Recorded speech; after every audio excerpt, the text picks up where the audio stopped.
Мәдинә Маликова. Шешке балы. Ишек алдында машина янына басып торган шәһәр малае исә бу тамашаны сәерсенеп күзәтә иде. Эчке бер тетрәнү, гасабилану аркасында Газим арттарак, күзгә чалынмыйрак торган икән. Менә ул ничектер сагаеп ишек алдына керде дә әтисенә кул сузды. Хәерле кич, әти. Ул моны башын да бормыйча гына күптән күнегелгән гадәт буенча әйтте. Алар сабый чактан шулай өйрәтелгән. Хәерле иртә, хәерле көн, хәерле кич. Бу минутта исә аның бөтен диккате кунак малайда иде. Гамил улына текәлде. Ничек уланы Макар белән бутаган. Әйе, чәче кашы, күзе кара, йөзе түгәрәк. Әмма Газим буйга кичерәк, тәнгә тазарак. Аннары тагын шунысы. Аның бөтен турышында масаюга якын иркәлек, үз-үзенә ышану, баскан бер җиренә хуҗа булуы сизелеп тора. Нәкъ үзең төсле башка берәүне күрү күңеллеме, читенме? Кемгә ничектер? Әмма Газимгә бу бер дә ошамады. Гамил моны шундук сизеп алды. Улым, таныш бул. Ул бераз тотлыгып торды да, абыең бу, дип өстәде. Аңа әйтергә була. Чөнки бу йортта Макарының пәйда булуы кеше малайның язмышына турыдан-туры кагылмый иде. Һәрхәлдә Гамил шулай дип уйлады. Малай кошын җимергән килеш кояшта каралган кулын сузды. Газим. Ая Макар, диде кунак, аның кулын кысып. Газим әтисенә борылды. Нәрсә, безнеңчә белмим әллә ул? Әйдәгез өйгә керик, шунда аңлашырбыз. Хәрәкәт, мәшәкать кирәк иде. Сәгъдия аш бүлмәсе ягында кайнашты, чәй куйды, өстәл хәстәрләде. Аш пешеп җитмәгән әле, озакламый өлгерер дип сөйләнде. Макарга, монда кил, кулыңны ю дип, кул югычка күрсәтте. Макар татарча аңламый шул әле Сәгъдия. Табын янында сүз әледән-әле өзелеп торды. Арага ятсыну, сагаю кирип уялаган иде. Татарча арасына урыс сүзләренең килеп кысылуы аралашуны ничектер ясалма итә. Шуның өстенә ата белән ана икесе дә үзләрен сәхнәдә уйнагандай тоялар. Чөнки өч яктан өч үсмер малай нәрсәдер көтеп, аларны күзәтә иде.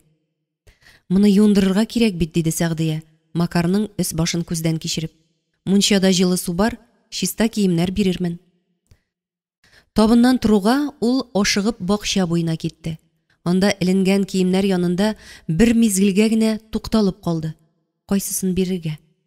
Ләкин озак уйлап тормады. Беренче кул астына кергәнне йолкып алды.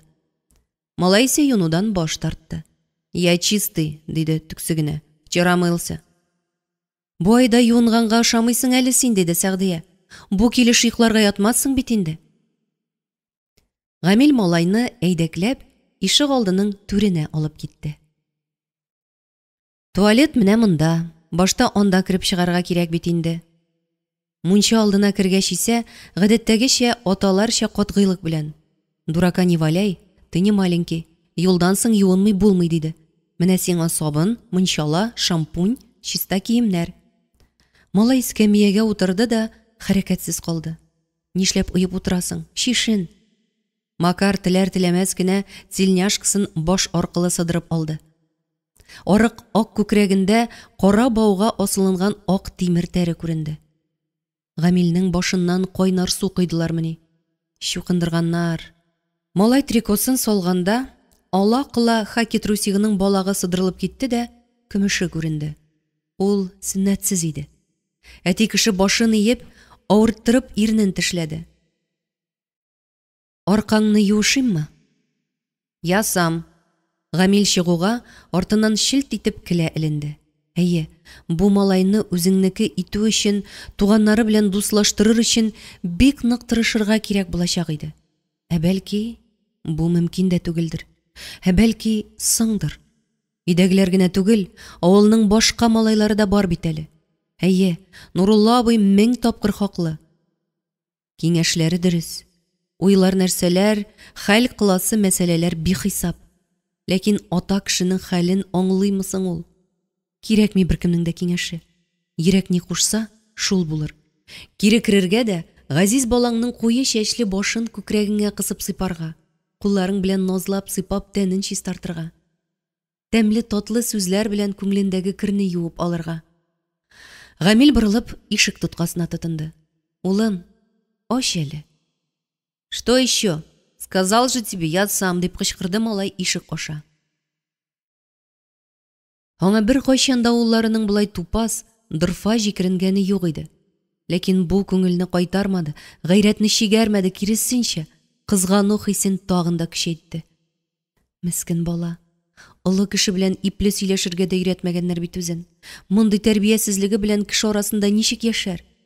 Шунда бәгыргә кайнар сумала тамгандай булды. Җәмил. Аның өлкән улы, тоянышы, йөрәк ярасы һәм куанышы. Мин синең атаң түгел, син минем улым түгел дип, аның чиста, саф күзләренә карап, сипкелле якты йөзенә бәреп ничек әйтерсең? Әйтергә туры киләчәк иде. Ул ниндидер үтемле, аңлаешлы шул вакытта бик йомшак сүзләр табарга тырышты.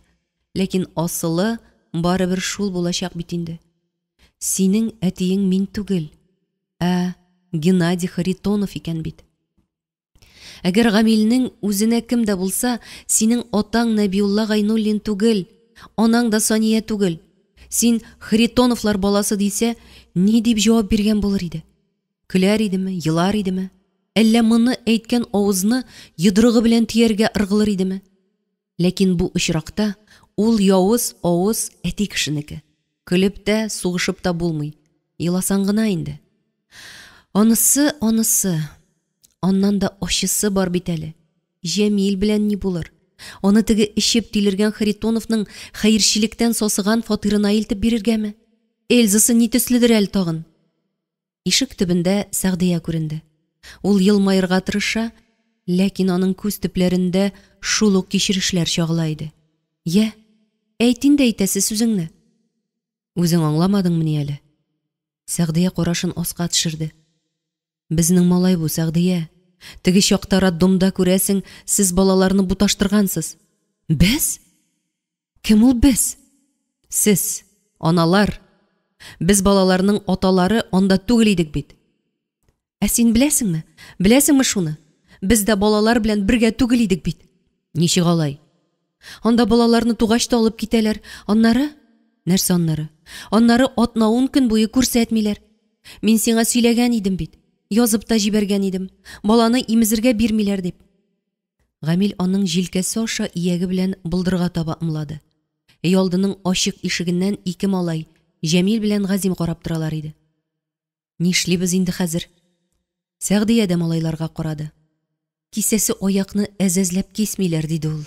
Икесенең дә күңелендә бәргеләнгән бер үк ачы сорауга җавап итеп. Быргалап, сыргалап торып булмый. Әйтергә туры килә. Бәлки, уйларгадыр, тикшертергәдер. Гамил Нурулла абыйның шикләнүләрен кабатлаганын үзе дә сизми калды. Тикшерт, бик теләсәң дип битараф кыяфәт белән кулын селтәде Сәгъдия. Монда иң зур дәлил йөрәк шул. Ник алып кайттың соң син аны? Ул ирен үтәли диярлек күрә. Аның күңелендә кайнаган хисләрне үз йөрәге аша үткәрә иде. Балаларга үзең әйт, диде хатын башын иеп. Без егетләр дип мактана беләсез? Аңлашыгыз әнә егетләрчә. Гамил бөтен батырлыгын җыеп, булдырга, улларына таба күтәрелде. Әйдәгез, кирик. Сөйләшәсе сүз бар. Малайлар диванга, үзе уртага урындыкка утыргач, ул тымырылып үзенә текәлгән кара һәм зәңгәр күзләргә карап. Сез икегез дә зурлар инде, диде. Чын дөресен әйтеп, турыдан-туры сөйләшергә була. Шулай бит? Алар шул кадәр сагайдылар, тән тамырлары ук җәясе кебек тартылды шикелле. Сез инде аңлыйсыз.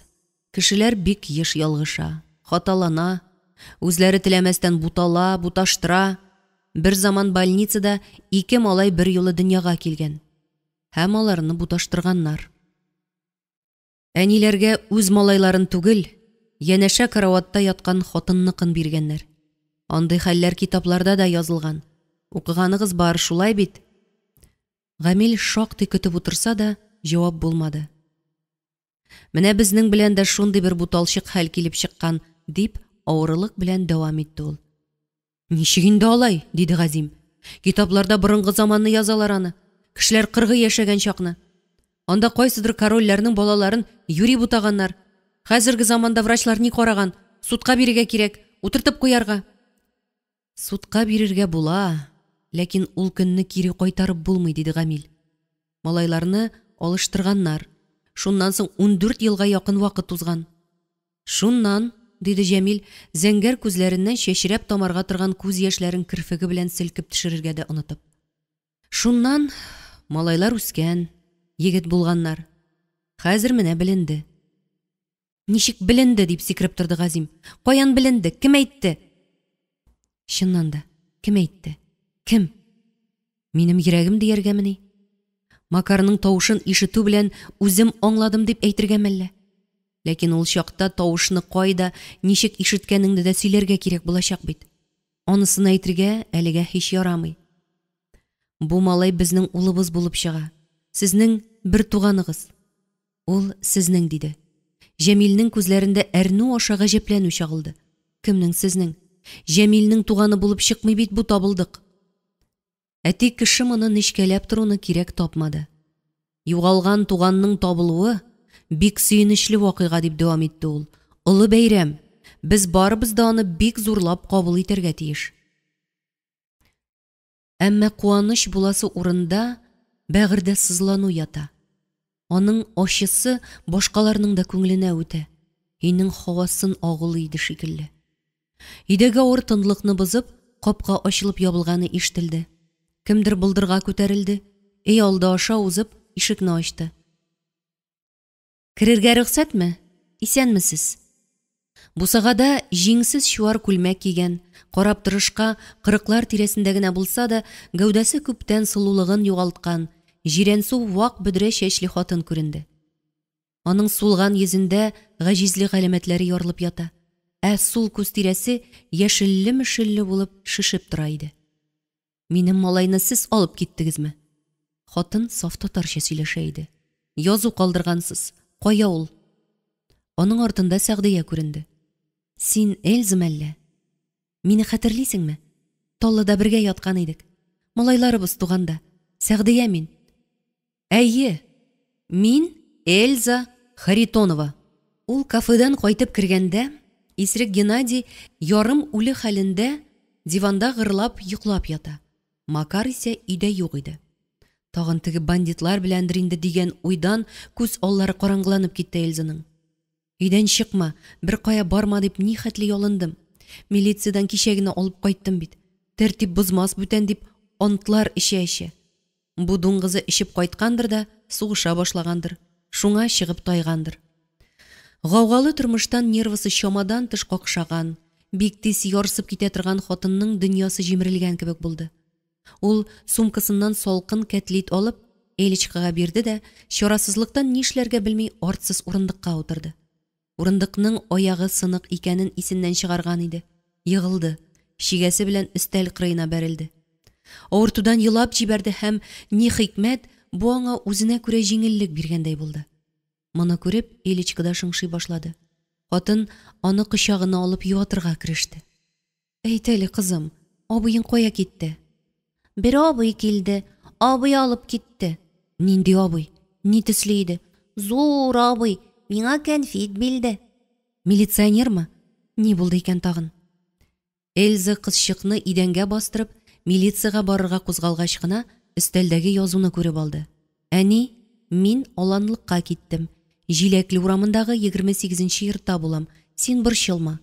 Язу аңлаешсыз һәм бик шомлы тоелды. Макарга ни калган инде ул аланлыкта? Кемгә, ни кирәк булган ул андагы җиләкле урамы кешесенә? Язмышыннан мәрхәмәт көтмәгән, һәр яңалыкның начарлык булуына күнеккән Эльзага бу хәбәр малайны милиция алып китүдән дә куркынычрак булып тоелды.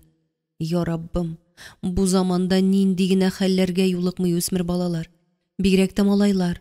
Аларның да Макар кебек бер катлылары. Юнсез, намуссыз бәндәләр аларны төркемнәргә укмаштыра. Тәмәке тартырга, эшәргә күнектерә. Урларга, таларга, кеше кыйнарга өйрәтә. Төрмәдән чыккан берәр бандит ияртеп алып киткәндер баланы. Адресында йөрегенә язгандыр. Эльза кызын олай-булай гына юатты да, әҗәткә акча сорарга күршесенә кирип китте. 15-20 минут үтүгә ул олы юл борылышында кул күтәреп басып тора иде инде.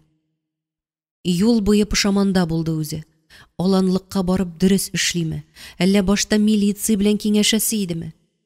Ул тирәдә дә күп чуаласы килмиш ул. Алар сиңа бер туган абзаң түгел. Бар гаепне үзеңнән эзләргә, бар җинаятьне балаңа сылтарга гына торалар. Көнбагыш чәчәкләре ясап бизәлгән зур капка, чырмасы, кашагалары челтәрле биек йорт аның шикләрен раслый кебек тоелды. Мондый байга безнең малай ник кирәк булсын ди. Ялган адрестер мөгаен. Алай да бөтен тәвәккәллеген җыеп, ян капканың келәсен ачты да ишек алдына керде. Һәм менә башына да китермәгән кеше. Моннан 13 ел элек бала тудыру йортында бергә яткан Сәгъдия белән 100-100 очрашты. Шиктән тыш гаҗәпләнеп, кулындагы язуны сузды. Менә монда сезнең адресны язганнар. Минем улым Макар, кайда икән ул? Я здесь, мама, дигән тавыш ишетелде аның артыннан. Һәммәсе сискәнеп киттеләр. Ачык ишектән Макарның кергәнен сизми калганнар икән. Ой, Макарушка, что ты со мной делаешь? Зачем ты здесь? Өйдәгеләрне шаккаттырып, әле генә саф татарча сөйләшеп торган Эльза кинәт урысчага күчте һәм малайның муйнына сарылып, башын иңенә салып еларга кереште. Макар исә юеш башын быргалый, шитләшергә чамалы иде. Ул анасы өчен уяла иде. Сәгъдия сак, әмма нык хәрәкәт белән Эльзаны малайдан айырып алды да, әйдәле дип, аш бүлмәсенә алып кирип китте. Кунакны утырткач, чәйнеккә су салганда һәм аны плитәгә куйганда, башын бырмыйча гына, дулкынланганын сиздермәс өчен ясалма, күтәренке тавыш белән сүз башлады. Сине күптәннән күргән юк бит инде. Балалар үсеп җитте дияргә була. Үзебез олыгайып киләбез. Син үзгәрмәгәнсең.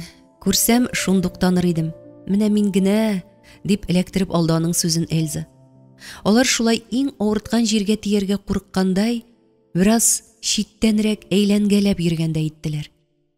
Теге чакта, янәшә өстәлләрдә ятканда, бер-беребезгә шундый якын кебек идек югыйсә. Ул көнне мин синең өчен нык борчылган идем. Наилә апа терелгәнеңне әйткәч бик сөендем дип бәгырдәге сызлавыкка якынрак килде Сәгъдия. Ул әле һаман плитә өстендә анысын алып, монысын куеп азаплана. Чөнки кунагының күз төбе күгәреп чыккан йөзенә борылып карарга курка иде. Ул чакта Казанда айдан артык яткырдылар шул, диде Эльза. Аллага шөкер, врачлар бик тырыштылар, үлемнән алып калдылар. Кайткач та шактый озак дәваланып йөрергә туры килде. Бала ничек идесең? Бала әйбәт. Имезеп кенә булмады. Нишләп алай? Башта даруны күп эчәргә туры килде. Врачлар имезергә кушмады. Балага зыян тияр диделәр. Аннары сөт төшмәде инде. Мискенкәем, дип пышылдады Сәгъдия. Нәрсәсе бар аның? Хәзерге балаларның күпчелеге искусственный. Эремчек белән ботка ашап үсәләр. Ай, дип ашынып кычкырып куйды кинәт Сәгъдия. Эльза урыныннан сикереп торды. Ни булды? Чәйнек сабы кызган икән, ялгыш тоттым. Сәгъдия бармакларын кул югыч астына куеп су агызды. Сез дә шул эремчек белән ботка ашаттыгызмы, дип сорады. Барысын да бирдек инде. Күбрәк сөт кухнясыннан ташырга туры килде. Ширләп интеккәндер инде. Юк, анысы белән интекмәдем. 4 яшьлек кызым бар әле минем. Анысы менә ширләш кәрәк. Ниһаять Сәгъдия борылып Эльзаның йөзенә туры карады. Ирең эчәме? Эчмәгән ир бармы ни ул хәзерге вакытта? Кыйныймы? Исерек ни кыланмас. Балаларны дамы? Кичкенәсенә тими. Иң катысы Макаргадыр инде. Эльзаның чырае яктырып киткәндәй булды. Макар буын ныгытты инде, бик суктырып тормый. Эльза, синең улыңа игътибар белән караганың бармы? Кемгә охшаган ул? Бу сорау кунакның иң авырткан җиренә барып кадалды. Аптыраттылар инде шуның белән, диде ул кинәт кабынып. Гомер буе ирем талады. Эчте исә авызында шул бер сүз: уйнаштан тапкан балаңны миңа тактың дип бәйләнә. Аттан ала да туа, кыла да туа. Син безнең олы малайга игътибар иттеңме, дип сорады Сәгъдия сузыбрак, тавышының калтыравын сиздермәскә тырышып. ул да безгә охшамаган. Эльза әкрен генә кузгалды да зал ишегенә таба атлады. Анда эске утны кабызганнар, 2 малай диванда, Макар тәрәзә янындагы кәнәфидә, Гамил урындыкта утыра иде. Һәммәсенең карашы телевизорда. Кытаймы, японмы кыяфәтле ирләрнең йодрыкларын яшендәй уйнатып, бот чатларын чиеп сугышканын карыйлар. Ләкин уйлары башкада икәнлеге сизелеп тора. Гүяки бүлмәнең һавасында күзгә күренмәс бер көч җәелгән иде. Эльза керүгә һәммәсе дәррәү борылып карадылар. Ул диванның аргы башында утырган Җәмилгә текәлеп басып калды. Бүлмәдә телевизордан яңгыраган музыка, ах-вах тавышлары гына ишетелеп торды. Беркем бер сүз дәшмәде. Эльза кырт борылды да кире аш бүлмәсенә керде. Урындыгына ишелеп төште дә, «Миңа 100 грамм салып бир әле» диде. Сәгъдия зал ягына чыгып, шкаф тартмасын ачты. «Сез нишлисез анда?» дип сорады гаҗәпләнеп Гамил. «Күрмисеңмени? Кунак сыйларга йөрим». Шкафның бу тартмасы артына көзгә куелган. Шунлыктан шешәләр икеләтә күп булып күренә. Монда арзанлы аракы юк, кыйбатлы коньяк, затлы шәрәпләр генә. Ир балалы йортта урык-сурык юк-бар сылтау табып ишү булырга тиеш түгел дип исәпли Гамил. Кунак килгәндә, яисә бәйрәмнәрдә табынга шешә чыгарып куясың икән, ул әйбәт булырга тиеш. Аны кәнфит суырган кебек кенә тел очында тәмен татып кына, әзәзләп кенә кабарга кирәк. Сәгъдия бераз уйланып торды да, бер кулына мартини, икенчесенә 5 йылдызлы коньякның шакмаклы шешәсен алды. «Әллә катыштырып, йорш ясап эчмәкче буласыңмы?» дип сорады Гамил. «Теләгәнен эчсен. Моңарча андый олы кунагыбыз булганы юк иде бит әле». Әлбәттә инде Эльза коньякны сайлады. Хәмер дигән нәрсә күңел төеннәрен тиз шишә. Салып алгач, кунакның чырае алланып китте, авызы йырылды. «Эльза, дөресен генә әйт әле.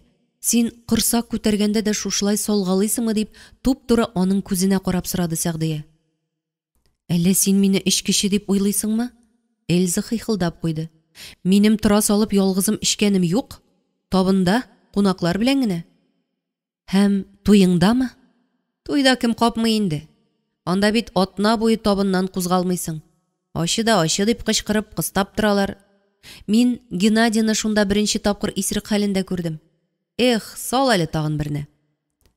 Кырыена кызыл иннек сыланган бокалга коньяк куйганда, Сәгъдиянең кулы калтыранып, шешәнең борыны пыялага бәрелеп шакылдады.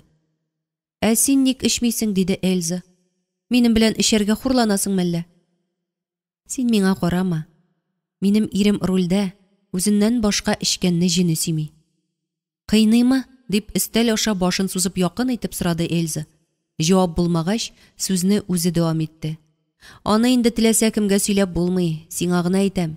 Шул исереклеге аркасында аны-моны аңламады, ни кылганын белмәде. Аннары гомер буе син кыз түгел идең дип бәйләнде. Кеше баласын миңа тактың дип җанымны кыйнады. Кара син аны, безнең балаларны алыштырганнар дигене. Димәк, мин синең баланы үстергәнмен, ә син минекен». Шулай килеп чыга. «Күрсәтәм мин булай булгач теге исеректәргә. Аяк астымда ауный гафу сорарлык итәм җирәнгечне. Күпме канымны ичте шуның аркасында. Бер гөнаһсыз, саф намуслы була торып, күпме әрхур ишеттем. Күпме кыен ашадым».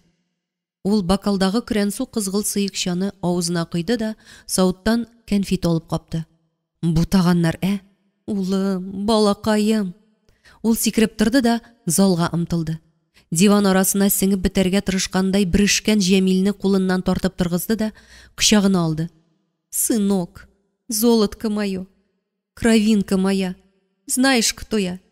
Я ведь твоя мама, сыночек мой». Җәмил кулларын бау шикелле аска салындырган. Исерек хатынның үбүләреннән котылыр өчен башын артка ташлап, йөзен тәрәзәгә таба борган иде. Башкалар бу хикмәттән аптырашып, нишләргә белми шым булып басып тордылар. Барыннан да элек Сәгъдия аңга килде. «Нишләп син аның белән урысча сөйләшәсең? Безнең Җәмил татарча аңлый ул», диде шаярганда итеп. Аның бу сүзләре өйдәге авыр киеренкелекне бераз таратып җибәргәндә итте. «Булды инде, булды», диде Гамил, аңына килергә ирек бирек балага. Аның шул сүзен генә көткәндәй, Җәмил Эльзаны этеп җибәрде дә ишеккә атылды. Аның артыннан Газим кузгалды. Бусагада борылып кызарынып, "Нәрсә сез бу исерек марҗага карап каттыгыз?" дип кычкырды. "Ул ни сөйләмәс? Җәмил нишләп аныкы булсын ул?" Һәм силтәнеп, каты итеп ишекне ябып чыгып китте. Телевизор хырылдап куйды. Экранда һаман әле сугышып яткан азиатларның гәүдәләре тасмаларга телгәләнгәндәй булды. Түрдәге зур кайын гөле янына баскан Макар бу тамашаны аптырап күзәтә иде.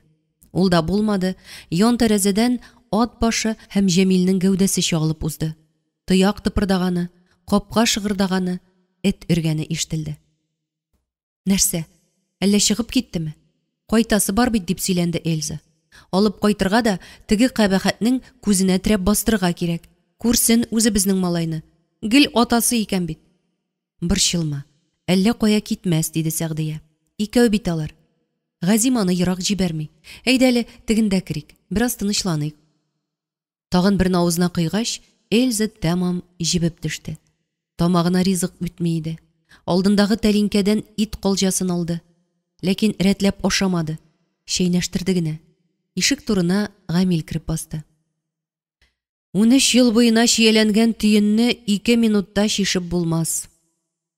"Без булай итик", диде ул. "Макар үзе каршы килмәсә, бездә калып торсын." Тегесе, минем малай." "Аны да ашыктырмый әле", диде Сәгъдия каршы килмәслек итеп. "Үз билдегең белән балаңны алыштырып кайтсаң, атасы белән санашмаган төсле булыр ул. Син хәзер кайт та, ипләп кенә ирең белән сөйләш. Уйлашыгыз, бар ягын үлчәп карагыз", дип җипләде Гамил. "Малайлар үзләре дә курчак түгел. Зурлар бит инде, тиздән паспорт алачаклар. Алар да уйласын." "Эй, иркем безнең", дип дәвам итте Сәгъдия. "Син үзең дә безгә теләсә кайчан килә аласың. Ерак ара түгел. Машиналы кешегә шулай", диде Эльза. "Җәяүлегә йөгереп үтеп булмый. Монда килергә дә күршедән 100 сум алып тордым." Сәгъдия аңлады. Залга чыгып керде дә Эльзага 2 кызыл йөзлек сузды. "Берсен күршеңә биресең, икенчесе киләсе тапкырына булыр", диде. "Теге исерек уянмады микән? Элечканы куркытмасын тагын", дип сөйләнде Эльза. "Ул да анда аш бит әле. Кафедан кытымыты алып кайткан идем кайтуын. Хуҗабыз Ибраһим тыштан караганда явыз төсле күренсә дә, балаларга шәфкатьле, ярдәменнән ташламый, сатудан калганны бирә. Тик ул кафе ризыгын үзегез беләсез инде. Хәзер, күчтәнә җибәрәбез", диде Сәгъдия, шундук хәлне аңлап, һәм өстәлдәге савытларны, печенье конфетны, җимешләрне пластик капчыкка аударды. Ярты литрлы банкасы белән бал тыкты. "Чәчкә балы бу", диде. "Җәмилнең күчтәнәче дип ашагыз. Умарталарны ул карый безнең." "Ипиен дә сал, ипиен дә", диде Гамил. "Мин хәзер аканы кабызып, урамга чыгара торам. Илтеп куярмын." Җәен 2 малай ян кырмадагы киң ятакта бергә йоклыйлар иде. Сәгъдия Макарга урынны залдагы диванга җәйде. Гамил әйләнеп кайтканда, балалар яткан, утлар сүндерелгән иде инде. Машина тавышын ишетүгә, былдыр кырыендагы лампочка кабынды. Шуар халатын кигән Сәгъдия йөгереп чыгып капканы ачты. Аш бүлмәсендә кара каршы чәй ишәргә утырганда, икесе дә чамадан тыш арганлык тойдылар. Шул ук вакытта бу талчыгу, күңелдәге тынгысызлык бер-берсенә кирфек сирпеп караган сайын кими бара иде. Аның урынына җанга хәләл ярың янында, үзеңнең ямьле өеңдә генә була торган рәхәтлек иңә иде. Гамил юлда Эльзаның изрәп йоклап баруы, аны фатир ишегенә кадәр озатуы турында сөйләп алды. Йокы бүлмәсенә кереп, ул ниһаять пәриле футболкасын салгач кына, Сәгъдия аның тәнендәге сыдырылган урыннарны, йөрәк турына ябыштырылган пластерны күреп алды. "Ни булды сиңа, чибәркәем? Нәрсәгә йыгылдың син булай?" "Анысы төзәлерлә. Ямавы өстендә", ди безнең әнкәй. "Төзәтүе бик авыр нәрсәләр бар әле монда, әнисе." Һәм ул тәрәзәдән төшкән ай нурлары белән генә яктыртылган бүлмәдә хатыны белән янәшә карават кырыена утырып, узган көнне башыннан кичкәннәрне сөйләргә кереште. Арттан башына китереп бәргәннәрен, атас дигән тавышның зиһенне ярып узганын, милиция белән сөйләшкәннәрен, Харитоновларның өендә күргәннәрен. "Бер сүз әйтми-нитми малайны биреп җибәрдеме шулай? Хатынының нинди икәнен күрдең бит инде. Икесе бер ишме? Аракы шишәсе аның өчен баласыннан артык. Нигә алай дисең? Безнең улыбыздан диген. Сәгъдия башын иренең иңбашына салып елап җибәрде. Балакаем, газизем, ана сөте күрмәгән. Белгән булсам йөгереп барып имезгән булыр идем. Тугач ук хәләл ризыгыннан аердылар бәгыр пәрәмне. Сөтемнән мәхрүм иттеләр, назымнан. Я Раббым, нинди гынахларым өчен мондый газапларга дучар иттең безне?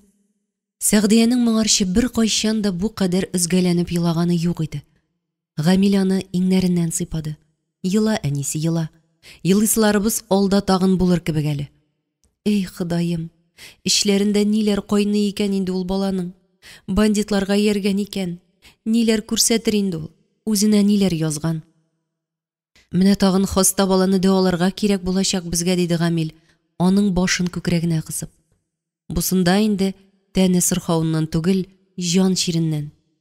Алар шулай шактый вакыт бер-берсенә сыенып утырдылар. Ни генә булмасын, баланың табылганына сөеник, диде Гамил. Һәм син мине гафу ит, әнисе. Нәрсә өчен? Баланы алып кайткач, беренче төнне хәтерлисеңме? Син аңа аракы суырткан идең. Мин бит синең ул кыланмышыңны берничек тә аңлый алмадым, гомерем буе. Гомер буе шуны гына уйлап йөрмәгәнсеңдер лә инде. Малай аны оныттырмады шул. Үзең беләсең, шит кан үзен сиздерә. Искә төшкән сайын шик кырты уяна иде. Менә бүген бу бала барысын да аңлатты. Синең сафлыгыңны, ес аклыгыңны раслады. Миннән шикләнгән чакларың да бар иде мәллә. Уйлар ихтыярга буйсынамы ни? Мир гайбәтен раслый торган дәлил һаман күз алдында булса тагын. Менә нинди утлар янган икән синең ишеңдә, чибәркәем. Сәбәбе чын булган икән бит. Гаиләне яндырып, көл итәрлек булган икән, диде Сәгъдия уйланып. Алар шулай бер-берсенә сыенышып, күрше бүлмәгә ишеттермәскә тырышып, пышылдашып, озак сөйләштеләр. Сүзләре, уйлары бүтән бер ояда үсеп, канат кагарга читләрдән өйрәнгән, колакка ят исемле, үз телен белмәгән, муйнына тәре таккан, сөннәтсез, әмма барыбер үзләренең каны булган бала турында иде. Һәм җылы кочакларында назланып үскән, көйнешләрне дә, сөйнешләрне дә мул китергән, җанга якын, әмма каны чит булган үсмер малай хакында. Алда ниләр буласын, ачык кына күз аллап бетерерлек түгел. Ләкин яхшыга ышанасы килә иде. Һәм алар җанга тынычлык, тәнгә көч эзләп, назланышып, бер-берсенә сыендылар. Иртәгесен малайлар ишек алдына болдырның ике ягыннан төштеләр. Җәмил белән Газим күнеккән гадәт буенча мунчага киттеләр. Ә Макар капкага таба юнәлде. Моны күреп Сәгъдия ишеккә ташланды. «Карале», диде дә тотлыгып калды ул, һәм үзен мәҗбүр итеп диярлек «улым» дип истәде. Син әнә малайлар белән мунчага бар, анда су җылы, бергә юнып килерсез. Макар борылып, нәкъ аныкы төсле күзләре белән Сәгъдиягә текәлде. Ә карашында ятсыну, иреннәрендә турсаю. Нишләп бу Эльз баланы татарчага өйрәтмәде икән? Ипилек тызлык кына булса да, дип уйлады Сәгъдия. Үзе елмая төшеп, Макарга сүзләрен русча кабатлады. Ул шулай итәргә карар кылды. Башта татарча, аннары шуны ук русча әйтергә. Әкренләп колагы күнегә торсын. «Балалар», дип кычкырды ул аннары мунча тарафына. «Макарны да үзегез белән чакырыгыз. Юынсын ул да». Аннан тавыштын булмагач кычкырыбрак: «Ишетәсезме?» дип өстәде. Мунча алды ишегеннән Газимнең башы күренде. Аның кулында теш щеткасы, авызы тирәли паста сыланган иде. «Килмә дигән кеше юк бит аңа», диде ул. «Өстерәп йөртик мәллә?» Һәм кире кереп китте. Сизелеп тора, хуҗа малайлар табылдыкны якын итәргә ашкынып тормыйлар иде. «Әйдә, өйдә генә юын алайса», диде Сәгъдия Макарга. Малай иелеп битен юганда, Сәгъдия юынгычка чүмеч белән су өстәргә үрелде. Макарның тельняшкасы туш турыннан салынып күкрәге күренә. Анда нәзек кенә чылбырда тимер тәре булган иде. Сине чукындырдылар мәллә? Тебя что ли крестили?»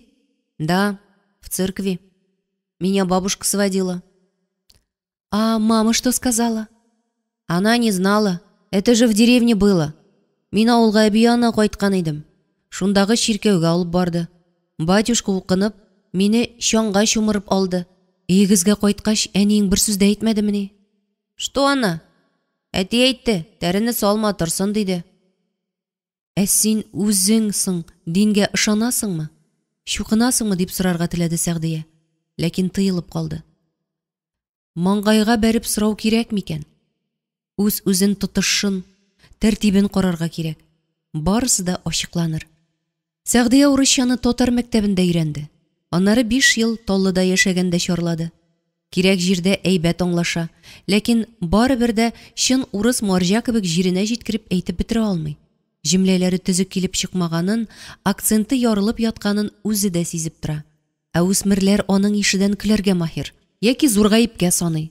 Моны аңлау да, малайның Макар исемле булуы да аларны бер-берсенә ят итә иде. Шәй янында Сәгъдия шат күңелле булып күренергә тырышты. Биленнең табадан төшкән берен өстәл янында тезелеп утырган ир затларының тәлинкәләренә салды. «Кайнар килеш ашагыз» дип кыстады. Табын тирәсендә исә киеренке тынлык хөкем сөрә иде. «Җәмил, сынга калмыйк», диде Газим алдан кузгалып. «Мыштырдап утырма, Дамир абый ачуланыр». Дамир мастерской мөдире. Малайлар анда комбайн ремонтлашырга йөриләр иде. Җәмил башын иеп утыра бирде. «Әйдәгез», диде Гамил. «Дамирның толканы бик кыры, ачуын китермәгез». Алар кузгалдылар. Шунда гына бер җайсызлык барлыгы башка җитте. Өйдә Макар бер үзе кала икән ләбаса. Телевизор кара, китап укы, диде Сәгъдия. «Бакчага чык, әнә, җиләк аша. Әйдә күрсәтәм, яман сулама, мин төшкә кайтам». Буларны да ул һәр аваз аңлаешлы булсын өчен сузыбрак, кычкырыбрак әйтте. Аннары русча кабатлады. «Аңладыңмы инде? Бакча сад, җиләк ягода. Хәтереңә беркетеп куй. Яшь кеше телне тиз өйрәнә. Менә без урысчаны өйрәндек бит әле. Син дә өйрәнерсең». Озын көн гадәттәге мәшәкатьләр, эштән сызып уйланулар белән ничек кирәк алай узып китте. Үз чираты белән кич җитте. Малайларны көйләп йокларга яткырып, икәү генә калгач, нишләргә дигән сорау тагын алга килеп басты. Иң алда торганы исем мәсьәләсе икән. Августта малайга 14 тула. Паспорт алыр чак җиткән. Аңа нинди фамилия, нинди исем язылыр?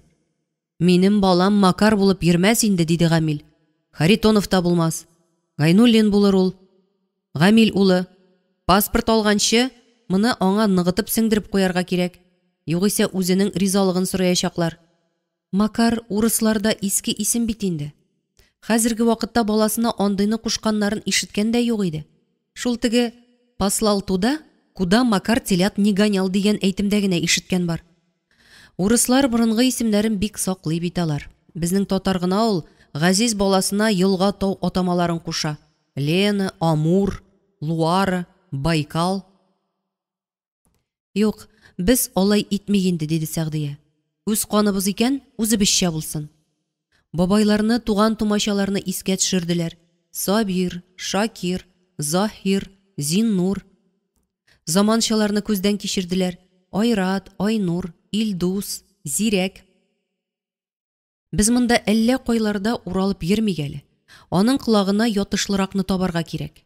Гамил малайны борчымас өчен шыпан-шыпан гына зал ягына чыгып, шкафта кармаланып табып, зәңгәр тышлы кечерәк китап татар исемнәре сүзлеген алып керде. Мыга башланган битне ачтылар. Исем тиз табылды. Мохтар. Тик моны малай үзе ничек кабул итәр икән? Әмма юкка борчылганнар икән. Мәсьәлә алар көткәннән күпкә җиңелрәк хәл ителде.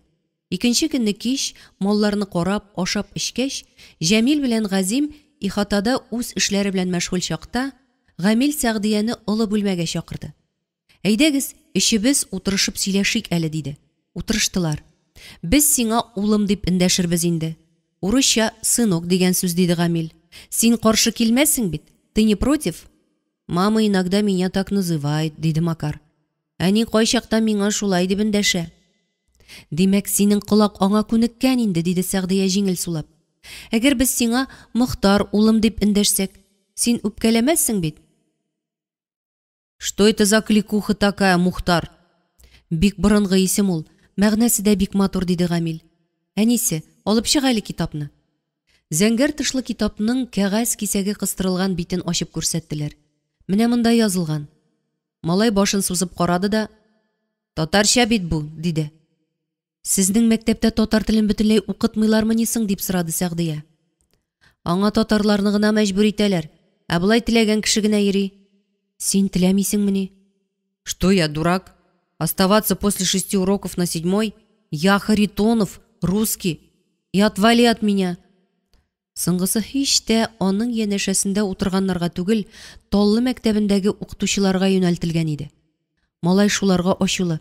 Күрәсең, алар әниең татар бит синең. Сиңа ана телен белү тиеш дип баланың теңкәсенә тигәннәр.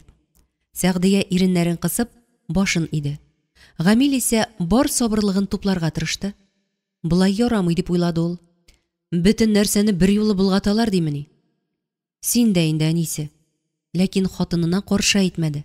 Соңгы сүзләрне уздырып кына җибәргәндә әйтеп, малайга табарак авышты. Мохтар исеменең 2 мәгънәсе бар, диде, китап битенә бармагы белән төртеп. Беренчесе сайланган, сайлап алынган. Икенчесендә инде кайсы ягы белән аерылып торганы аңлатылган. Ирекле, ихтыярлы, бәйсез диелгән. Алайса ярый, диде малай. Ә Макар ни дигәнне аңлата беләсеңме? Шайтан белсен. Бабайдан алып кушканнар аны миңа. Бабай Макар булган. Әти Геннадий Макарович бит. Ул бабай исәнме соң? Юк, мин туганчы ук үлгән, суга баткан. Исерек булган микән әллә дигән уй чагылып узды Гамилнең башыннан. Ләкин моны турыдан-туры сорап булмый иде. Малайларның исемнәрен кичерейтеп дәшү бар. Сергейны Сережа, Андрейны Андрюша диләр. Сиңа ничек дәшәләр иде соң, дип сорады ул. Мокрый дип. Мокрый? Юеш дипме? Мокрыйдан туган диләр. Сәгъдия белән Гамилнең аптырап карап торганын күреп, малай аңлатуны кирәк тапты. Ну, который не просыхает. Гамил шундук аңлады. Сәгъдия башын иде. Ул кушаматыңны шунда ташлап кайттым дип исәплә инде син, Мохтар, диде Гамил. Монда синең кушаматың бүтәнчә булыр инде. Нинди? Әле генә әйттем бит мин сиңа. Мохтар, димәк ирекле, свободный, вольный. Вольный? Это годится. Вольный Мухтар, значит. Мохтар дип дөрес итеп әйт, улым, дип малайның шәбәләнгән каты чәчен сыйпады Сәгъдия. Иртәгесен көтү кугач, ул бакча ягындагы кыйыдан бер чиләк су алып, былдыр янына китереп куйды. Аннары өйгә кереп диванда яткан Мохтарның ак япмасына ырынды. Хәерле иртә, улым. Малайның күзен ачканын күреп, елмаеп тагын кабатлады. Хәерле иртә. Аңлыйсыңмы? Доброе утро дигән сүз. Бездә һәр иртәне шулай диләр. Йокың тәмле булдымы? Тор, улым, бөтенебез бергәләп чәй ичик. Малай дәшми генә торып утырды. Әйдә, Мохтар, улым, ишек алдына чыгый әле, диде Сәгъдия. А что? Чыктылар. Былдырдан төштеләр. Иртәнге кояш нурларында уйнаклап торган бәллүрдәй саф сулы чиләккә ишарәләп. Егет кеше йокыдан торгач билдән кыена, диде Сәгъдия. Юнасың киләме? Мин салып торырмын. Җәмил белән Газим һәр иртәне бит кулларын мунчага кирип юалар. Бер-берсенә су чәчрәтешәләр. Өйгә кергәндә чәчләре юеш, бит очлары кызыл, күзләре очкынлы була. Макар Мохтарны үзләре янына чакырмыйлар. Шуңа күрә әни кешенең бу улын аерым кайгыртуы табигый кебек. Ләкин йылкылдап торган көмеш суның яшерен бер хикмәте бар иде. Хәйлә белән әзерләнеп куелды ул. Тик малай сүзне тыңлармы? Куанычка күрә ул карышмады. Бик үк ашкынып тормаганы сизелсә дә, сузып кына «Ладно», диде. Ладно булгач, сал алайса бутильняшканы. Малай ашыкмый гына баш аркылы буйлы күлмәген сыдырып алды. Түшендә калай тәре булганып калды. Бу бауың чылана бит инде, диде Сәгъдия сак кына. Аның тавышы киселеп китте. Монысына инде малай һич тә риза булмас сыман иде. Әмма ул аны-моны уйлап тормады. Бауны баш аркылы тартып алды да Сәгъдиягә сузды. Җиңел салкын калай, уч төбен кыздырган тимирдей пиширгенде әйтте. Улының тәненә салкын су куйганда, кара су тире белән өретелгән очлы колак сөякләренең сискәнеп сикерешкәнен, муйнының җыерылганын күреп, күзләргә яшь килде. Шундый таныш, шундый газиз иде ул. Ә күңелдә һаман бер уй иде. Сорап алырмы тәрене, юкмы? Сырармы, юкмы? Ул сорамады. Сөлге белән сөртенде дә, бер сүз әйтмичә, тельняшкасын киеп куйды. Әйдә бүген кибеткә барыйк та, сиңа яңа күлмәк алыйк әле, улым, диде Сәгъдия. Рубашку? Не надо. Нишләп кирәк булмасын? Барып йөрисең килмәсә, үзем генә алырмын алайса. Тик менә ышатырсың микән? Сәгъдиянең күңеленнән куанышы ташып чыгарда иде. Син, Мохтар улым, бакчага чыгасыңмы? Җиләк ашыйсыңмы соң? Да там пчелы. Тими бит алар, син шәбәләнмә генә. Әнә безнең Җәмил корт ояларын битлексез карый. Шушы арада бал алып бирер менә. Ярдәм итешерсең, үзең дә өйрәнерсең. Да тон. На меня они десятками набрасываются. Ияләнмәгәннәр әле, ятсыналар гына. Таный башлагач тимәсләр. Безгә тимиләр бит менә. Бал белән генә сыйлыйлар. Кәрәзле бал ашаганың бармысың әле синең? Шәшкә балы бик тәмле дә шифалы да бит ул. Мохтар өйгә кирип киткәч, Сәгъдия учындагы калай кисәген кая куярга белми аптырап торды. Эй, мунча я абзар тирәсендә тотарга күңел тартмый иде. Ләкин чүплеккә ташларга да ярамас дип уйлады ул. Ераграк кыйма ярыгынамы, урамдагы берәр таш астынамы тыгып торыргадыр бәлки. Бәлки исенә төшәр дә сорый башлар. Мондый мәсьәләдә бик сак эш итәргә кирәк. Хәлбуки бал кортларының нәрсәгә каныкканы аңлашыла иде. Мохтардан тәмәке исе килә. Бал кортлары шуңа ярсый. Аннан соңгы 2-3 көндә былдыр артында тәмәке төпчекләре күренә башлады. Аш өстәлендә калган акча янчыгыннан 2 унлыкның юкка чыкканы сизелде. Тәмәке һәм акча хакында да маңгайга бәреп әйтү гынах, уят, намус турында вәгазь укуда ай-һай файдага булыр микән дип уйлады Сәгъдия. Тыңлап торырмы әле ул сине, юкмы? Китәр дә барыр кире шәһәргә. Анда тагын теге бандит малайларга ярып урамга чыкса. Малай күңеленә ачкыч табу җиңел булмаячак иде. Аның шундый булуы аңлашылады. Шәһәр малайларының күбесе бик яшьли тарта башлый. Андый яман гадәтне ташлау исә ифрат авыр дип сөйлиләр. Анысының чарасына соңрак, үз вакыты белән кирешергә туры килер. Тик менә бу вак караклыктан хәзер үк биздерергә кирәк. Ә моның өчен аңа бераз акчаны үзең бирү хәерле. Әле кичә кибеткә кергәч, сатучы Гөлширә: "Монда кара чәчле ят малай килгән иде", диде. "Сезнең кунак булды ахрысы." "Бәлки безнекедер", дип гадәтенчә көлеп җавап бирде Сәгъдия. "Кәнфитнең тәмлесен биргәнсеңдер бит." "Андыйлар кәнфиткә кызыкмый", диде Гөлширә кашын җыерып. "Алар башка нәрсә суыра." Ярый әле кибеткә кеше килеп керде дә, сүз шунда өзелде. Ләкин арттан пышым-тышым төрле гайбәт таралганы сизелә иде инде.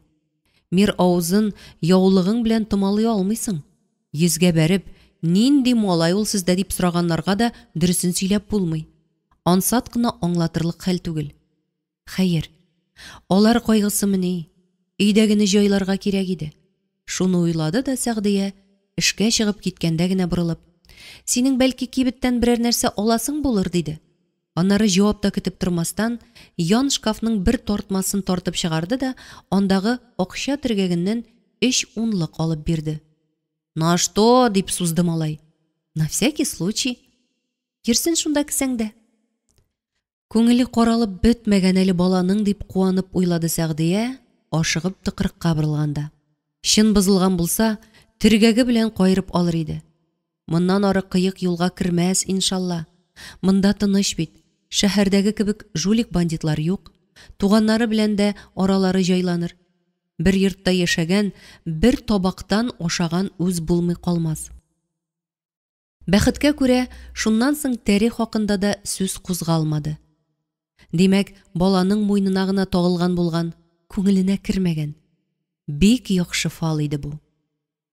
Малайлар исә ата-ананың мастерскойга үзегез белән мохтарны да алып барыгыз. Атны ул да карашсын дигән сүзләренә каршы әйтмиләр әйтүен, әмма колак салуда сизелмәде. Башка чакта еш кына бәхәсләшеп тә, төрткәләшеп тә ала торган Җәмил белән Газим бу көннәрдә тәмам бер-берсенә бергеп беткәндәй булдылар. Кайсы ни әйтсә, икенчесе шундук килешә. Кайсы кая кузгалса, икенчесе шундук аның артыннан иярә иде. Алар, ике бала, тигез үстеләр. Андыйларны тәрбияләү җиңел түгел.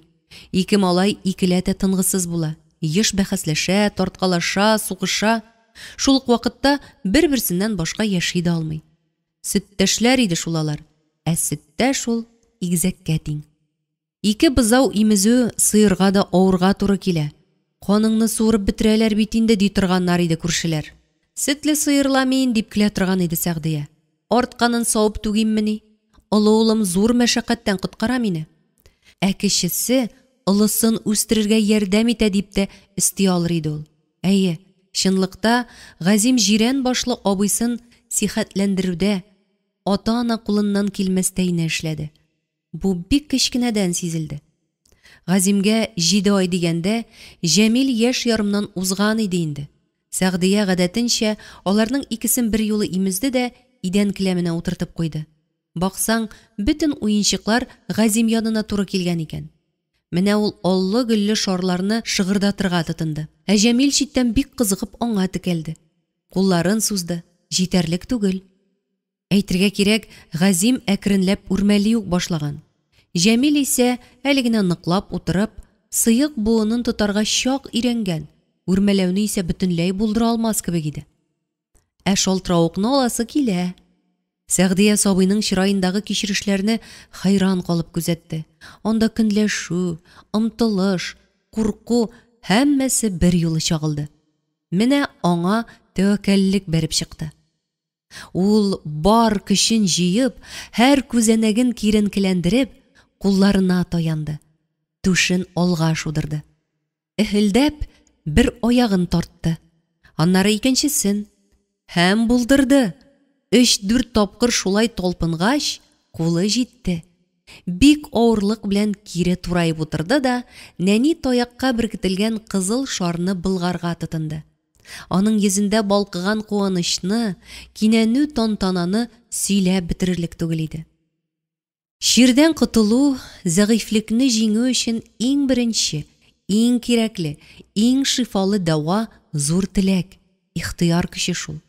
Янәшәсендә һәр даим тымрап, кызыктырып, көнләштереп торган инесе булмаса, җирән чәчле, сыйык буынлы бала кайчан, ничек ныгып аягына басар иде, әйтүе кыен.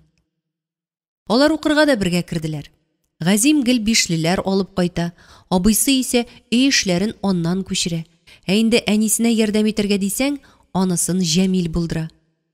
Улысының кулы оста, кечесенең башы йомры булып чыкты.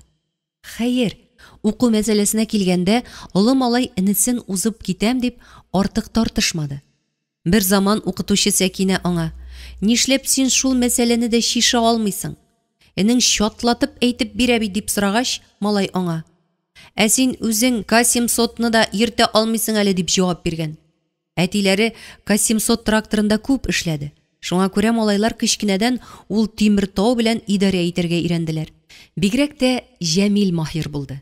Утырса, аяклары педальгә җитми иде әле. Ул авыл халкын шаккаттырып, тракторны аяк өсте баскан килеш йөртә иде.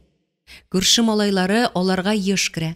Әмма Гайнуллиннар бер кайчанда урамга чыгып уйнарга иптәш эзләп йөрмәде.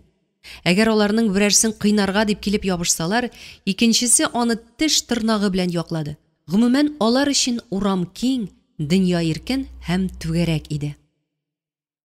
Макар Мохтар исә аларның шушы түгәрәк дөньясына көтмәгәндә, кирәкмәгәндә килеп кергәндәй булды һәм ризасызлык тудырды. Моны сөйләп аңлатып торасы да юк. Бу нәрсә үсмерләрнең һәр карашында, һәр ымында, адымында сизелеп тора иде. Хәер, яңа малайның моңа эче пошканы әллә ни сизелмәде. Шәһәр баласын бакчада мәмрәп пешеп яткан эре сусыл татлы җиләк тә, Ишегалды түрендәге кысан ораннан башын сузып, йомшак иреннәрен мимылдатып пышкырып торган аккаш та, кичен тузан туздырып кайткан тирлек туар да кызыксындырмады. Хәтта Барыйның башын сыйпарга да кулы күтәрелмәде. Татар теле дәреслеге дә 3нче бите ачылган килеш былдырда оңнап ята. Бу йортта аның күңелен җәлеп иткән бердән-бер нәрсә кыршылган күксел ака булып чыкты. Гамил моны яхшы фалга юрады. Машина тирәсендә малай белән дуслашу, якынаю җиңелрәк булачак иде. Ул эшкә киткәндә машина ачкычын биреп калдыра торган итте. Малай көне буе аның тирәсендә чуалды. Эшен тышын юып куйды. Багажник йозагы бузылган иде. Аны яхшы бикләнә торган итте. Башта Гамил белән, аннары үзе генә кузгатып, түбән оч болыныннан әйләнгәләп килә башлады. Ул хәтта шул машинада гына йокларга да рөхсәт сораган иде. Илкәннәр генә моңа мөмкин кадәр йомшак, ләкин катгый каршы төштеләр. Кыскасы, әле сөендерә, әле күңелне кыра торган хәлләр булып кына тора иде. Бер көнне кичкә таба, башка таш булып төшкәндәй, Харитонов килеп керде. Чәче чәбеләнгән, озынча чырае тимгелләнеп кызарган, күксел күлмәк чабуы чалбар кайшыннан бүселеп чыккан, кыскасы, салмыш иде абзый. Килеп керүгә, малайын таләп итә башлады. Ни хәл итәсең? Таныштырдылар. Җәмилнең зәңгәр күзләре, сары кирфекләре арасыннан атылып чыгардай булды. Анда мең төрле хис чагылды. Иң көчлесе гаҗизлек, чарасызлык иде. Гамил ашыгып, кунагын аш бүлмәсенә алып кирип китте. Рәтлерәге юкмысың, диде Геннадий коньяк шешәсен күргәч. Аның киләсе билгеле иде бит инде, дип уйлады Гамил. Арзанлы аракы алып куярга да башы җитмәгән. Син аның белән шаярма. Аракыдан куәтле 45 градус ул, диде салкын гына. Алайса татып карарга була. Тутырыбрак сал, жәлләмә. Үзеңә дә сал тутырып. Миндә якын кешең юктыр әле синең. Бер баланың 2 атасы бит без, әй. Сөйләсәң, әдәм ышанмас. Мин үстергән малай сиңа яхшы, ә мин ярамыйм әллә? Мин рульдә бит, үзең беләсең. Исерекнең сүзе ни дә, үзе ни. Колак яныннан шудырып кына үткәрергә иде дә бит. Кылчыгы бигрәк очлы шул. Бәгыргә кадалып кына тора. Башка берәү булса, Гамил аның каткан якасыннан тотып, җилтерәтеп урам якка чыгарыр иде дә, арт санына тибеп кенә җибәрер иде. Ләкин моның ачуын китерергә ярамый. Түзәргә туры килә. Олай гына да түгел, ярарга кирәк. Йын уңайына гына сыйпарга. Исерекнең башына ни киләсен каян беләсең? Эштә ут яна брат, дип, җирән сипкелле кулы белән түшенә суккалады Геннадий. Кемне үстергән булып чыгам инде мин, Сыңгы сынығымны авызымнан өзеп каптырдым. Аягымдагы сыңгы ботинкамны салып кигездем. Бала газиз бит ул, йөрәк пәрәсе. Сүз булганышының очы-кырые күренмәйде. Алайда Гамил аның стаканына коньякны өсте-өстенә өстәп торды. Мингрәсен, мие түнсен, Җәмилгә генә бәйләнмәсен. Син аны кузгатмый тор әле, диде үзе. Балаларның мәктәпкә әзерләнә торган чагы бит. Әйе, әзерләнсен, үзебезнең мәктәпкә. Эс башларына алып өлгермәдек бит әле. Нәк буй сузып үсә торган чаклары. Былтыргы бер нәрсәләре ярамый. Көзгә, кышка яңаны алырга кирәк. Син малайны миңа ялангач тоттырып җибәрмәкчеме әллә? Тагын минем ботинканы салдырыргамы? Шуңа әйтәм бит, формасын, куртка итеген, бүреген яңадан алып бирим. Ә син ашыктырма. Шул рәвешле көйләп, тәмам исертеп, култыклап алып чыгып китте Гамил кунакны. Җәмил алар артыннан кыты очып карап калды. Мөхтар исә ака эченә кирип бикләнгән һәм ни кичергәне, ни уйлаганы беленми иде. Фәкать Газимнең кара күзләрендә генә нәфрәт кисәүләре дөрләде. Мөхтарны машинадан чыгарып, 2 әти кирип утырдылар. Юлда сәрхуш арткы утыргычта ыеп барды. Шәһәргә керүгә калкынып 100 грамм турында сүз кузгатты. Беренче очраган кибеткә сугылып, аракы алырга туры килде. Шуны кулына тоттыргач һәм янчыктагы бар булган акчаларны өстәп биргәч кенә Геннадий бәйләнүдән туктады. Кесә төбенең ничек токраясын Гамил күз алдына да китерми иде әле. Ләкин күңелнең шымын балаларга сиздергә ярамый иде. Сәгъдия белән алар икесе дә өйдәге гадәти җан тынычлыгын сакларга тырышалар. Үз арада балалар белән дә елмаеп, йомшак тавыш белән сөйләшәләр. Әмма барыбер дә йортка ниндидер тутырыксыз халәт кирип урнашкандай булды. Әйтерсең лән нигез какшаган, йортның бер ягы ишелергә тора. Һәм ата-ана салган нечкә терәкләр бу афәтне вакытлыча гына туктаткан иде шикелле. Балаларга кирәк әйберләрне Гамил Мәскәүдән алып кайтырга булды. Якын тирәдәге базарларда сатылган кием солдат формасы кебек бер төсле ул. Урамга чыксаң, ярты халык шуны кигән була, диде Сәгъдия. Бер-берсеннән көнләшерлек, кызыгырлык булмасын. Бер төрлерәкләрне алырга кирәк. Шул ук вакытта тесләре аерылып та торсын дигән фикергә килделәр. Таныш белеш матур паласларга акча бирде. Шулай итеп, бераз табыш та булачак иде. Гамил Газель белән Мәскәүгә китте.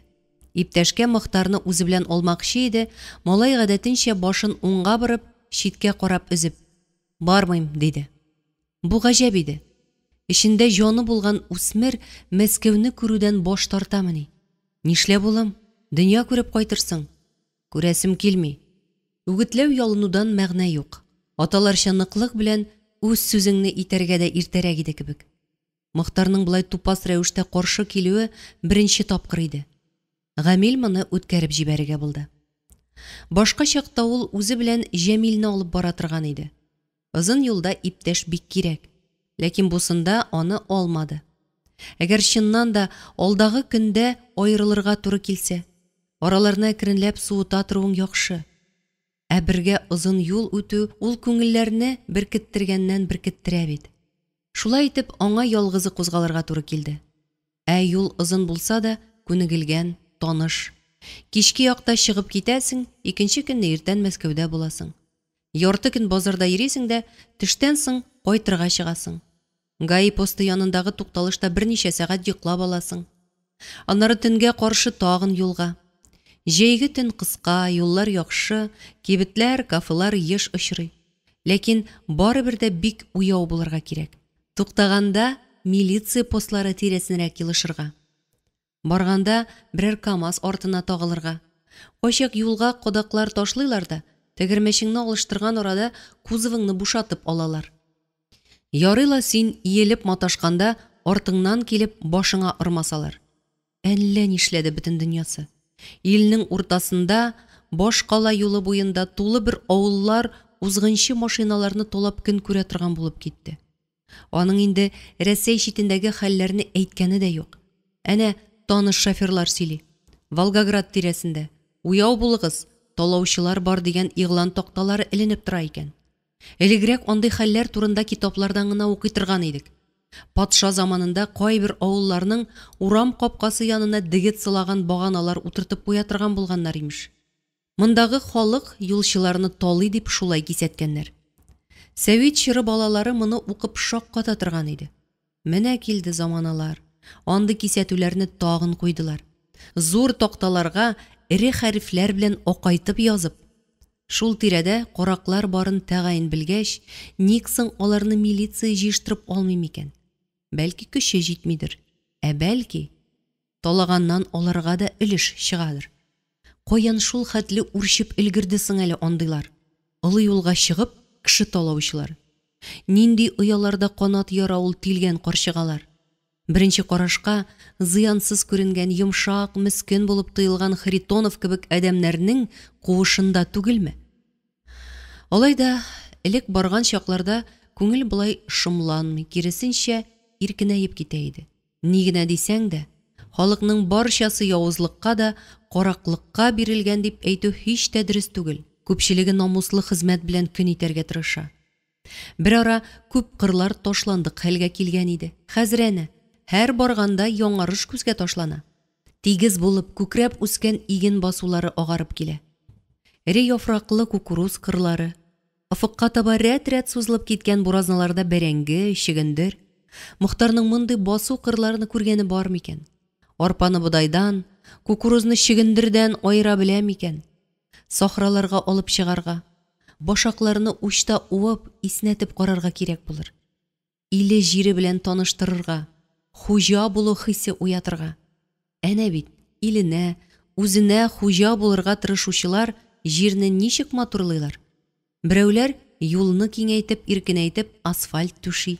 Икенчеләре бик матур итеп яңа кафе тезеп куйган да, түбәсенә аллы-гөлле ут тасмалары тезгән. Әйе, халыкның икегә аерылганы юлда бик ачык күренә. Берәүләр талауны кәсеп итеп алса, икенчеләре үз көче белән көн күрергә тырыша. Һәм икенчеләр, әлбәттә күпчелек, Гамилнең уллары, Гайнуллиннар нәселен дәвам итүчеләр кайсы якта булыр? Ул сискәнеп китте. Мондый сорау каян туды соң әле? Янда Җәмил утырганда, башта якты уйлар, телдә матур мәгънәле сүзләр генә була иде бит. Олы малай, энесе кебек китап кырты булмаса да, сөйләгәнне тыңларга бик ярата. Һәр нәрсәнең тамырына төшенеп, гаҗәеп сораулар бирә. Моны ничек эшләгәннәр дә, тегене ничек булдырганнар. Юлда берәр көйсезлек килеп чыкса да, аннан яхшы ярдәмче юк. Сүтәргә, җыярга, берәр нәрсәне эретеп ябыштырырга дисәң, куя да куя инде. Аның сыгылмалы, озынча тырнаклы нечкә бармаклары бик кечкенә ярык тишекләргә керә. Әллә ювелирлыкка укытырга инде моны дип тә уйлап куя кайчакта Гамил. Безнең бабаларыбызның кайсыларыдыр көмешче булгандыр ахры. Бу фараз нәселгә тагын бер матур бизәк өсти иде шикелле. Ул үз нәселенең туган нигезендә нык утырачагына ышана иде. Нигез ташының кадере бу заманда да бетмәгән, киләчәктә дә бетмәстер мәгәен. Борынгы бабайларның туган туфракны яшәешнең төп чыганагы дип, нигез ташларын адәм баласының иң ышанычлы терәге дип санавы яңа заман кешеләренең күбесенә бер катлы булып тоела. Дөнья киң, кеше күңеле канатлы. Поезд очкычлар адәм баласын очар кышлардан җитез һәм җиңел генә әллә кай тарафларга күчереп куя. Ләкин Гамил өчен ата-бабаның әйткәннәре дөрес булып чыкты. Киткән җиреннән кире кайтырга туры килде аңа. Туган йорты, нигез ташлары авыр елларда аны фәкыйрьлектән йолып калды. Балаларына сихәтлек бирде, үзенә куәт, ныклык өстәде. Һәр кешенең иң авыр чакта да, иң ахыр чиктә дә кайтып сыеныр урыны, җанга якын куышы, туганлык җылысын саклаган оясы булырга тиеш. Барча халыкларда буыннан буынга килә торган ышаныч һәм теләк бу. Бик рәссамнар, язучылар, шагыйрьләр бу хакта яза. Һәм Рембрандтның «Возвращение блудного сына» дигән картинасы күз алдына килә.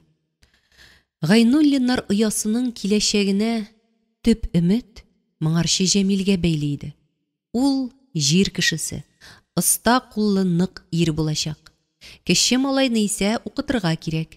Мәктәп директоры Нурулла абый әйтә бит: "Үз гомеремдә мин андый берничә укучыны гына беләм. Безнең Газим ерак китәчәк, галим булачак" ди. Әйе, өмет өлкән малайда Җәмилдә иде. Ул тотачак иде төзек итеп йортны, мал тулы итеп абзарларны, үстерәчәк иде чия алмагачларны.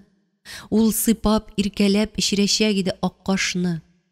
Ул аертачак иде умартадан балларны. Һәр җәй сайын ул җыячак иде үз янына яңа буын Гайнуллиннарны. Ә менә бүген, озын юлда ялгыз барганда, уйлар бу урынга җиткәч, каядыр күңел төбендә чыңгыл хасил була да, бөтенесе мәтәлгән кебек тоела. Нинди Гайнуллиннарны үстерсен, чакырсын, җыйсын соң ул, үзе Харитонов булгач. Баксаң, малайның бу басынкы, ләкин төпле акылы, сизгерлеге, оста куллары бер дә Гайнуллиннардан түгел. Харитоновларның нәсел тамырыннан үсеп чыккан икән. Әнә, озынча матур тырнаклы, сипкелле куллары ук Геннадийныкы. Һәм ул Харитоновларның асыл сыйфатларын киләчәккә алып барачак. Аларның канын яшәтәчәк. Гайнуллиннарныкын түгел. Нәселдән килгән бу байлыкны, асыл сыйфатларны, бәхәссез хәзинәне беркемнән ялынып сорап аласы түгел. Тырышып, тырмашып, җир актарга да кирәкми. Кешегә тумыштан бирелә бит алар югыйсә. Макардан улы Геннадийга, Геннадийдан тагын Макарга. Ягъни Җәмилгә. Туктале, бу чылбыр дөресрәге, буыннан буынга тыелгысыз ага торган бу саф, шифалы, затлы агым Геннадий дигән бәндәгә килеп җиткәч кенә ничек өзелде икән соң? Кая киткән, кайсы җир тишегенә убылып юкка чыккан бу чишмәнең адәм баласын кеше итә торган тылсымлы сулары, егәре, шундый уйлар юып алды бу баруда юлның рәхәтен. Инде хәзер Җәмилне ияртеп юл йөрүләр булмас. Үз каныңны, үз балаңны кайгыртырга кирәк. Макар Мохтарда уллык хисен уятырга. Менә бит ничек. Улларына исемне дә үзенә аваздаш итеп кушкан иде ул. Гамил эшчән, Җәмил төзек, Газим батыр, кыю. Ә менә табылдык малайга исемне элеккесенә охшатып кушарга кирәк булды. Ә эчендә, җанында, рухында ниләр бар? Ничек чыккан ул улы юлга, кеше таларга? Күңеленең нинди кыллары өзелгән, җаны ни төсле имгәтелгән икән? Үзгәртеп, төзәтеп, Җәмил кебек итеп булырмы? Сагышлы булды юл, бик озын тоелды. Ләкин ул юкта өйдә булган хәлләр күпкә аяныч булып чыкты. Ул машинаны кертергә дип капка ачып азаплана иде. Тыкрыктан сулышына кабып, Сәгъдия килеп чыкты. Иренең узганын идарә тәрәзәсеннән күреп калганда, машина югары очтагы зур күпердән әйләнеп килгән арада, түбән очтагы басма аша чыгып, өйгә кайткан иде. Аллага шөкер, син исән сау ичмасам диде ул. Ут йотып көтеп утыра идем. Син кайтып җитмәсәң, үзем таллыга чыгып китмәкче идем инде. Ни булды тагын? Мохтар юкка чыккан икән. Үзе генә булса бер хәл, ака машинасы белән. Ә кичке якта шәһәрдән 3 таза ир килеп киткән.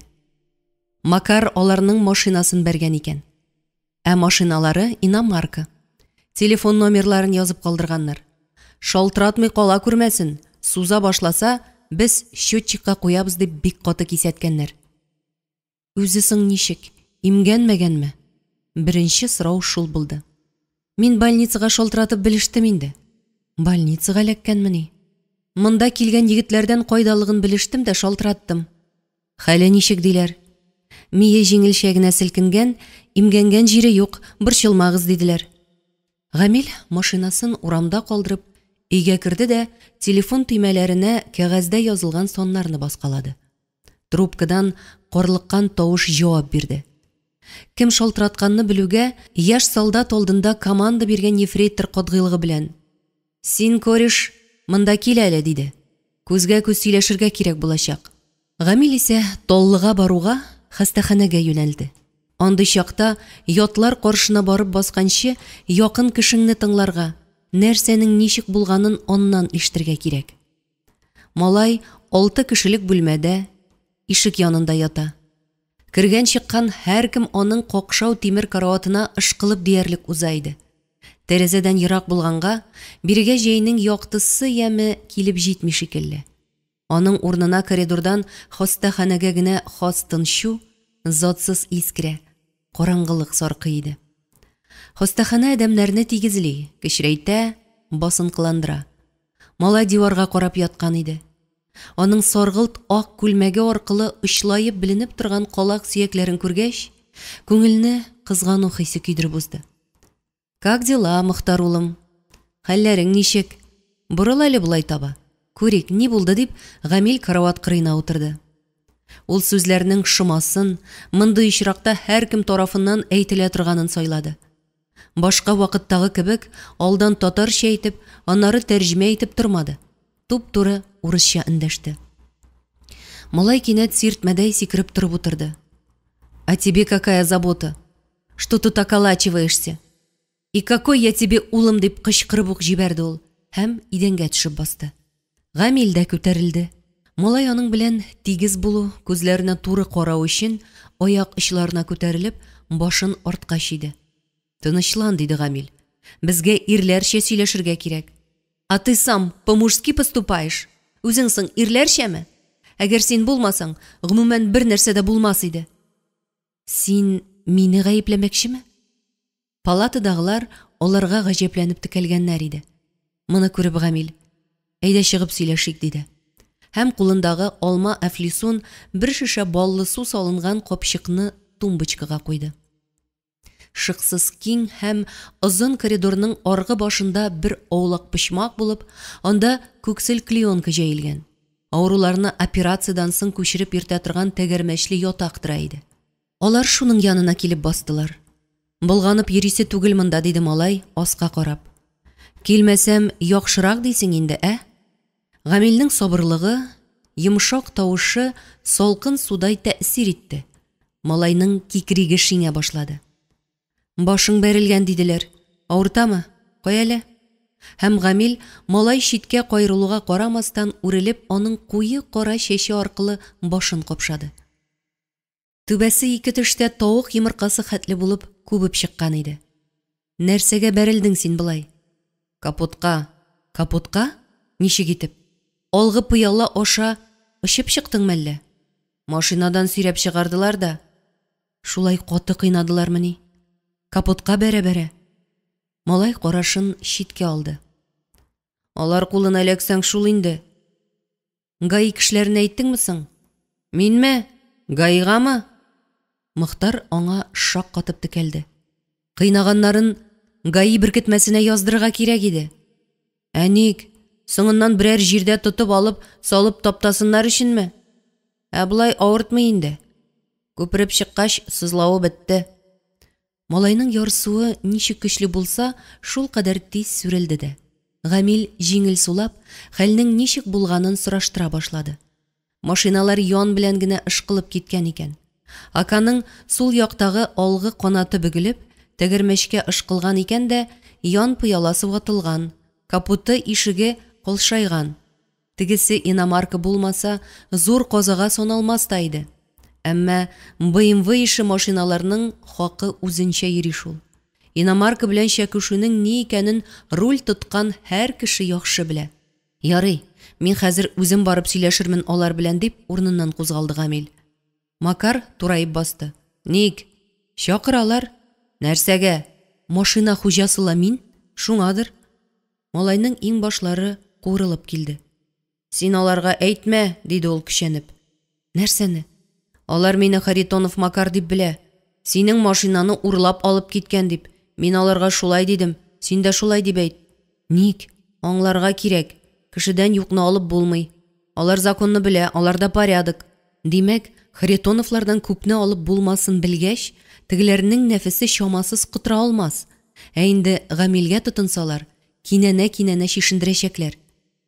Күңелне сызып торган сорау телдән үзеннән үзе ычкынды. Ник соң син белер-белмәс килеш машинага утырып ерак юлга чыктың? Документсыз нисез? Игә кайтасым килде, диде малай диварга таба борылып. Сагындым. Малайның тавышындагы ихласлык юкка чыккан. Ул чын дөресен әйтмәячәк иде. Ялганлыйсың дип тә булмый. Чөнки сагыну була торган хәл. Машиналар да бәрелешеп тора. Гамил башын иеп, бераз уйланып торды да, бар, палатаңа кер диде. Ят, ял ит, сиңа тынычлык кирәк. Бүген тагын бер әйләнеп китәрмен әле. Нәрсә алып килим? Малай берни дә кирәкми дигәнне аңлатып, башын гына чайкады. Кәттә егетләрне күргәнче Харитонов белән сөйләшергә булды Гамил. Бәхеткә Геннадий өйдә иде. Бу юлы кунак хәстәрле килгән иде. Ишектән керүгә җирән чәчле Элечкага Марс шоколады тоттырды. Өстәлгә акбаш утыртты һәм аның янына пешкән кылбаса белән бер пачка Прима сигарета чыгарып салды. Әмма хуҗаның җаен алып булмады. Баксаң, иномарка ияләре монда да килеп җиткәннәр. Ата кешенең якасыннан тотып җилтерәткәннәр, кытын алганнар икән инде. Һәм бу сәрхуш аларга серне шишкән. Малайның атасы чынында кем икәнне әйткән. Бүре баласы бүреккә салсаң да урманга карый дип мыгырданды ул, бер стаканны аударып сигарет суыргач. Ни тырыштым мин аны кеше итәргә. Шит канны игә китерәм димә икән ул. Моңарчы милиция гына килеп җанны кыйный иде. Хәзер бандитлар килеп якага ябышты. Бездән киткәненә айда тулмады. Бөтенләй эштән чыкты малай. Һәм ул тагын ярты стаканны каплап куйды. Онытмыйм тагын, диде. Тегеләр бик каты кисәтеп киттеләр. Әгәр күренсә, диделәр, безгә сугылмый калмасын. Үз гаебеңне кешегә сыларга ярамый. Җавабын үзең бирергә кирәк. Ни дигән сүз инде бу, дип сорады Гамил. Геннадий кинәт сикереп торды да, йодрыкларын йомарлап, кунагы өстенә килә башлады. Аның йөзе сипкелләре беленмәс дәрәҗәдә күгәренеп чыккан, күзләрен кан баскан иде. Белмәгән булып кыланасың, Алып кит моннан үзеңнең бүре баласын, дип ысылдады ул. Аның ширек тешләре арасыннан Гамилнең йөзенә сосы төкерек тамчылары сибелде. Күземә күрсәтмә бүтән. Безнеке монда кайтсын. Бөтенләй юлдан язып беткәнче, үз кулыбызга керсен. Бүлмә ишегеннән карап торган Элечка шырылдап елап атасының ботына килеп ябышты. Гамил ишектән чыкты да баскычтан аска тымрылды. 10 минуттан ул милиция бүлегендә участковый Фәхриев каршында утыра иде инде. Шамасыз дулкынланган, ярсыган Гамил эзлекле итеп аңлата алмады. Әллә хәлләр чыннан да бик буталчык идеме? Капитанның күзләрендә гадәттән тыш гаҗәпләнү галәмәте артканнан артагына барды. Ничек була инде бу? Миңа ошаган дип кенә кеше баласын ияртеп алып китәләр димени? Ниһаять ул кулларын кая куярга белмәгәндәй, каршындагы кәгазьләрне бер яктан икенче якка күчереп куйды да, аңламассың бу халыкны, диде. Кайсы бер ирләр баладан ничек котылырга белми, алимент түләмәс өчен генә дә әллә кайларга качалар. Эзләп таба алмыйбыз. Сез монда кычытмаган җирегезне кашып йөрисез. Әгәр ялгышкан булсагыз, ул чакта нишләрсез? Ләкин малайларның кайсы кемнән туганы чырайына язылган бит. Чырай кайгысы юк әле монда. Кемнең кем баласы икәнен криминалистлар гына тәгаен әйтә ала. Аларның да ялгышу ихтимал. Геннарны тикшергәндә дә 96% кына дөрескә туры килә диләр. Булай трас алып кына эшләнә торган эшмени ул. БМВ хуҗалары белән шаярырга ярамый. Алар хәзер сезне чишендереп, таллы урамы буйлап ялангаш җибәрәчәкләр. Һәм яклап та булмаячак, чөнки малайның арты чиста түгел. Шактыйдан бездә исәптә торганын әйткән идем инде. Милицияда исәптә торган малайлардан аталары баш тартырга тиешме әллә? Нинди ата ди син аңа? Үзең үстергән малайың барла, ансы ипледер бит. Әйбәт малай. Шул әйбәт малайны монда китереп, Харитоновларга бүләк итмәкче инде үзегез, Кызганыч түгелме? Сез нишләр идегез? Бик нык уйлар идем. Малайларга 14 тулып килә. Ата-ана янында күп яшисләре калмаган. Бала күңеле далада, чыгарлар да китәрләр. Йылына бер дә кайтып күренмәсләр. Инде күңелегезгә бик якын тыйыла икән. Булай да ярдәм итеп була. Акча белән, кием, ризык белән. Нигәле аны тамырыннан куптарып алып китәргә? Бигрәк тә мондый моментта. Нинди моментта? Иномарканы төзәтү мәсьәләсе алда торганда дим. Сез ул дурак Харитоновның сүзенә карамагыз. Исерек ни әйтмәс. Әйдәгез әле, без монда бик шәпләп кенә сезнең аңлатмагызны кәгазьгә беркетеп куйык. Нәрсә дип? Машина минеке, малай гади таныш дип. Калганын ул егетләргә үзем аңлатырмын. Артык азын алмаслар. Әнә Харитоновка бәйләнсеннәр. Аны судка бирсеннәр. Аварияда кем гаепле икәнсең? Гаиның нәтиҗәсе нинди? Гаи тикшерү эшләре алып бара. Менә, каннарын тикшерткәннәр.